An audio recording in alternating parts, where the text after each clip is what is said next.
Olá pessoal, hoje então na nossa aula dessa semana eu vou trazer um assunto que é muito legal e que não aparece nas apostilas por enquanto, mas brevemente vai aparecer até a hora que o Enem cobrar, porque é assim, né? O Enem cobra, aí no ano seguinte aparece nas apostilas, que é a formação elementar do núcleo atômico, ou seja, vamos entender o que é a partícula de Deus.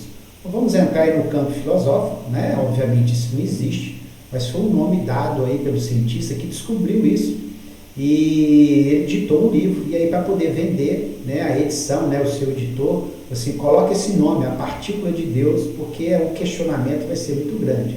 Então ficou conhecido como isso, então a gente vai entender isso aí, como funciona, ok? Então vamos lá, vamos fazer a transição aqui para a gente começar.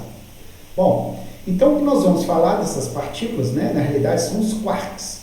Os quarks são partículas elementares da matéria, formadores de todas as partículas fundamentais que estão dentro do núcleo. Então vamos entender isso daí. Vamos colocar aqui no modo exibição, senão não vai, né? Então vamos lá. Então veja bem, né? Aí está aí a constituição do átomo, esse é o átomo que a gente conhece, ok? Né? Então você tem lá o núcleo com os prótons e nêutrons e os elétrons girando ao redor desse núcleo. Esse aí é o modelo de Rutherford, um pouco mais antigo, mas esse é o modelo que a gente sempre trabalha aí, né, no ensino médio. Então você tem lá os elétrons, cargas negativas, girando ao redor de um núcleo extremamente denso, pequeno, onde concentra praticamente toda a massa do átomo. Isso aí é um motivo de questionamento para os cientistas. Como é que pode um núcleo tão denso, né, com cargas elétricas positivas tão próximas, e essa força repulsiva acontecendo nas cargas elétricas, e o núcleo é tão coeso, né, o núcleo não se rompe, por exemplo. Então isso me instigou muito. E agora a gente vem aí explicar esse tipo de situação para vocês. Então, alguns cientistas, né, eles conseguiram entrar dentro do próton e do nêutron. Então, veja bem, aquilo que a gente aprende como prótons, nêutrons e elétrons serem a partícula fundamental, não é bem assim. Os prótons e os nêutrons são subdivididos, ok? Então, está aí para você, ó, dentro dos prótons nós temos 3 partículas e dentro dos nêutrons também temos 3 partículas. Então, para formar prótons e nêutrons, existem aí essas partículas que a gente dá o nome de quarks, ok? E essas letras D e U, né, que estão aí, vamos ver isso no slide seguinte para a gente entender. Então, está aí os quarks, uma nova partícula, uma partícula elementar, agora sim, uma partícula indivisível.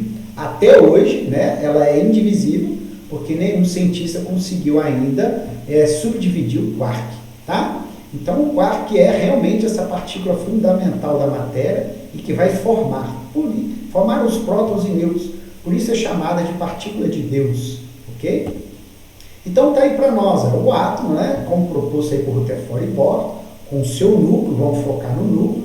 Então, você tem lá o núcleo do átomo com prótons e nêutrons.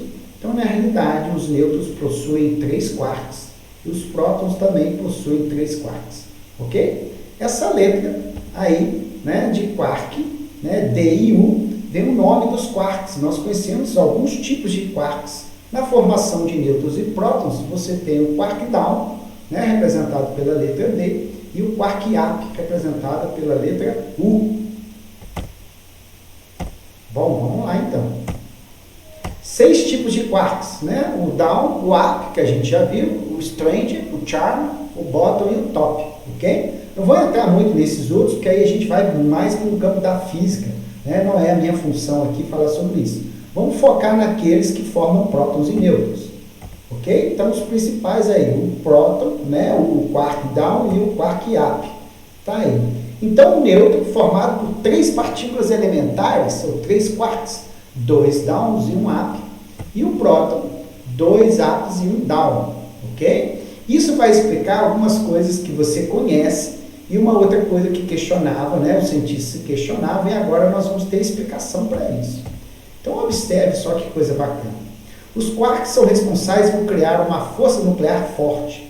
Então, pessoal, agora vem a explicação por que os prótons não se rompem no núcleo, né? Se é um local extremamente denso e pequeno e com grande massa, por que cargas nucleares, né, positivas como os prótons que estão ali dentro desse núcleo não rompem devido à força repulsiva elétrica? devido à criação da força nuclear forte entre esses quarks, tá? É sabido e já é provado que a atração dos quarks, né, entre o down e o up é muito intensa. Então você imagina, enquanto a força elétrica do positivo com o positivo, que é repulsivo, quer sair do núcleo, né, o próton em si, dentro do próprio próton, essa partícula elementar e indivisível tem uma força de coesão muito grande, tem uma força atrativa muito grande, mantendo então cada próton preso ali, mesmo tendo essa força repulsiva. Ao estudar isso, os cientistas provaram e entenderam que a força nuclear forte que ocorre dentro dos prótons, né, devido aos quarks, devido a essa grande força de atração entre os quarks, é muito mais intensa do que a força elétrica repulsiva próton-próton. Então o núcleo se mantém estável por causa disso. Então tá aí para você uma imagem, né, para você se deliciar e entender. Tá lá, ó, essas três partículas aí representadas pelos quarks, né? E aí mostrando a coesão entre elas. Então o próton, esses quarks se atraem mutuamente, impedindo então que um próton, né, seja repulsivo por um outro próton. Ok?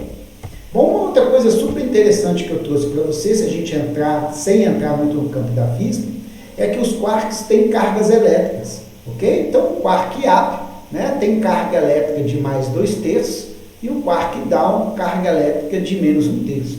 Isso vai explicar uma coisa que a gente conhece lá desde o primeiro ano do ensino médio. Veja bem, não vou adiantar não para a gente entender lá no final. Então o próton formado por 3 quarks, 2 up e 1 down. Então vamos lá.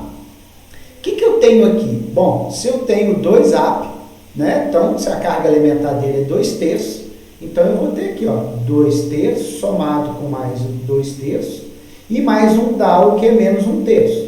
Então, somando essas frações, né? 2 com 2, 4/3, menos 1/3, você tem 3/3. Ou seja, você tem 1/2, que é positivo. Então, por isso, pessoal, que a gente coloca o próton como partícula positiva. Vem daí da constituição dos quarks. E o nêutron? Então vamos lá, o nêutron são 2 down e 1 up. Então colar 2 down, carga de cada down, menos 1/3. Então menos 1/3 com menos 1/3 de 2 down, com mais 1 up. Olha só como vai se anular. Não é isso? Menos 1/3 com menos 1/3 vão dar menos 2/3. Menos 2/3 com mais 2/3, o que a gente tem? 0. Por isso que o símbolo do nêutron é um zerinho. Beleza? Então a neutralidade desse nêutron está aí, ok? E o próton tem carga elétrica positiva, está aí agora explicado, né, nessas partículas aí chamadas de partículas elementares ou partículas de Deus, ok? Espero que vocês tenham curtido e entendido. Isso aí é um prato cheio para aparecer a qualquer hora no Enem, tá? Valeu, pessoal, obrigado!